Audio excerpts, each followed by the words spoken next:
ಕರ್ತನಿಗೆ ಶುಭಗಳು, ನಿಮ್ಮೆಲ್ಲರಿಗೆ ಶುಭಗಳು. ಚೆನ್ನಾಗಿದ್ದೀರಪ್ಪ? ಮೊದಟಿ ಯೋಹಾನ ಬರೆದ ಪತ್ರಿಕೆ 1ನೇ ಅಧ್ಯಾಯ 7ನೇ ವಚನ. ಯೇಸುವಿನ ರಕ್ತವು ಸಕಲ ಪಾಪಗಳಿಂದ ನಮ್ಮನ್ನು ಪವಿತ್ರರನ್ನಾಗಿ ಮಾಡುತ್ತೆ. ಈಗ ನಾವು ಆದಾಮಿನಿಂದ ಎಲ್ಲರೂ ಪಾಪಗಳನ್ನು ಮಾಡಿ ದೇವರು ಅನುಗ್ರಹಿಸುವ ಮಹಿಮೆಯನ್ನು ಕಾಣದೆ ಹಾಗೆ ಪಾಪಗಳನ್ನು ನಮ್ಮ ಹೆಗಲ ಮೇಲೆ ಹೊತ್ಕೊಳ್ತಾ ಓರ್ಲಾರದೆ ಓರ್ತಾ ಇದ್ದೇಗ ಯೇಸು ಕ್ರಿಸ್ತನ ಶಿಲುಬೆ ಎತ್ತಿ ರಕ್ತ ಸುರಿಸಿ ಪ್ರಾಣವನ್ನು ಕೊಟ್ಟು ನಮ್ಮನ್ನು ಬಿಡುಗಡೆಯಿಂದ ಹೊರಗೆ ತಂದಿದ್ದಾನೆ, ಪರಲೋಕಕ್ಕೆ ಕರ್ಕೊಂಡೊಯ್ದಿದ್ದಾನೆ. ಈಗ ನಾವು ಯೇಸು ಕ್ರಿಸ್ತನಲ್ಲಿ ಭಾಗ್ಯರು, ಅಪ್ಪ ತಂದೆ ಅಂತ ಕೂಗ್ತಾ ಇದ್ದೀವಿ. ಆದರೆ ಪ್ರಕಟಣೆ ಗ್ರಂಥ 3ನೇ ಅಧ್ಯಾಯ 21ನೇ ವಚನ ಏನು ಹೇಳುತ್ತೆ ಅಂದರೆ,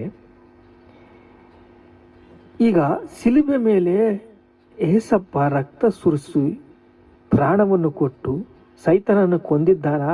ಇಲ್ಲ. ನೀವು ಹೇಳ್ಬೇಕು. ಇಲ್ಲ, ಕೊಂದಿಲ್ಲ ರೀ, ಸತ್ತೋಗಿಲ್ಲ. ಸೈತಾನು ಸಾಯಲಿಲ್ಲ. ಆದರೆ ಸೈತಾನನಿಗೆ ತಲೆ ತುಳಿದ್ಬಿಟ್ಟ. ದೇವರು ಮಾತಿನಿಂದ ಸೈತಾನ್ ಬರ್ತಾನೆ.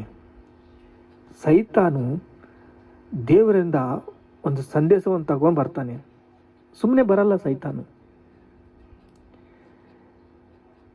ಈಗ ದೇವರೊಂದು ಪ್ರಣಾಳಿಕೆ ಹೇಳಿದ್ದಾರೆ. ಪ್ರಕಟಣೆ ಗ್ರಂಥ 3ನೇ ಅಧ್ಯಾಯ 21ನೇ ವಚನದಲ್ಲಿ, ನಾನು ಜೀವ ಹೊಂದಿದ ನನ್ನ ತಂದೆಯೊಡನೆ ಸಿಂಹಾಸನದ ಕೂತುಕೊಂಡ ಹಾಗೆ ಜಯ ಹೊಂದುವನು ನನ್ನೊಡನೆ ಸಿಂಹಾಸನದಲ್ಲಿ ಕೂತುಕೊಳ್ಳುವನು. ನಾನು ಜಯ ಹೊಂದಿದ್ದೀನಿ, ನನ್ನ ತಂದೆ ಸಿಂಹಾಸನದ ಹಾಗೆ ನಾನು ಜಯ ಹೊಂದ್ತೀನಿ, ಸಿಂಹಾಸನದ ಮೇಲೆ ಕೂರಿಸ್ತೀನಿ, ಕೂತುಕೊಳ್ಳುವನು ಅಂತ ಹೇಳಿದ್ದಾನೆ. ಜಯ ಹೊಂದಿದ್ದಾನೆ ಯಾರು? ಯೇಸು ಕ್ರಿಸ್ತನು.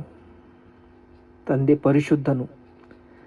ಪರಿಶುದ್ಧರಾಗಿ ನಾವು ಜೀವಿಸಬೇಕು ಅಂದರೆ ನಾವು ಜಯ ಹೊಂದಬೇಕು. ಜಯವು ಹೇಗೆ ಬರುತ್ತೆ? ಯಥಾರ್ಥತೆ, ನಂಬಿಕೆಯಿಂದ ಬರುತ್ತೆ. ನಾನು ಜಯ ಹೊಂದಬೇಕು ಅಂದರೆ ಯಥಾರ್ಥತೆಯಿಂದ ನಡೆದುಕೊಳ್ಬೇಕು, ನಂಬಿಕೆಯಿಂದ ನಡೆದುಕೊಳ್ಬೇಕು, ಕ್ರೈಸ್ತನ ಸ್ವರೂಪದಲ್ಲಿ ನಾವು ಜೀವಿಸಬೇಕು, ಕ್ರೈಸ್ತನನ್ನು ಫಾಲೋ ಮಾಡಬೇಕು. ಅಷ್ಟೇ. ನಾನು ಜಯ ಹೊಂದಬೇಕು ಅಂದರೆ ನಂಬಿಕಸ್ಥನಾಗಿರಬೇಕು. ಆದರೆ ಸ್ವಲ್ಪ